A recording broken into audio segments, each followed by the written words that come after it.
రేపు GHMC council సమావేశం జరగనుంది. దీనికోసం అన్ని పార్టీల కార్పొరేటర్లు అస్త్రశస్త్రాలు సిద్ధం చేసుకుంటున్నారు.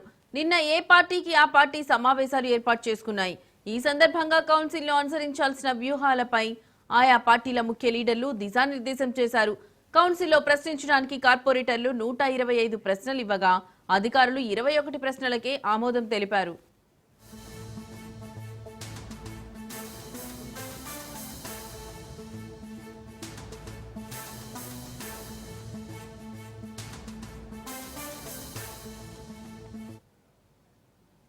దీంతో మిగతా వాటితో పాటు సమస్యలపై నిలదీయాలని నిర్ణయించుకున్నట్టు తెలుస్తోంది. బీఆర్ఎస్ నుంచి గెలుపొందిన మేయర్ గద్వాల్ విజయలక్ష్మి కాంగ్రెస్ సర్కార్ ఏర్పడిన తర్వాత అధికార పార్టీలో చేరారు.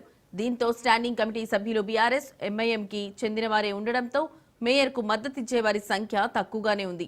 ఈ నేపథ్యంలో కౌన్సిల్లో బడ్జెట్కి ఆమోదం లభిస్తుందా లేదా అన్న దానిపై తీవ్ర చర్చ జరుగుతుంది. బీఆర్ఎస్, బీజేపీ సహకరిస్తాయా లేక రచ్చ చేస్తాయా అన్న ప్రశ్నలు తలెత్తుతున్నాయి.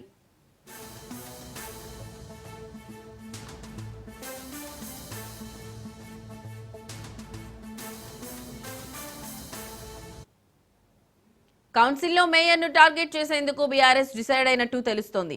ఏడాది పాలనతో పాటు బీఆర్ఎస్ నుంచి కాంగ్రెస్ లో చేరినందుకు నిరసనగా వ్యతిరేక నినాదాలు చేసేందుకు రెడీ అయినట్టు సమాచారం. ఇటీవల ఆ పార్టీ వర్కింగ్ ప్రెసిడెంట్ కేటీఆర్ ఆ పార్టీ ఎమ్మెల్యేలు, కార్పొరేటర్లతో మేయర్ అవిశ్వాసపై చర్చించారు. అందుకే కౌన్సిల్లో మేయర్ లక్ష్యంగా వ్యవహరించాలని, అందుకు తగ్గట్టు వ్యూహం రెడీ చేసుకున్నట్టు సమాచారం.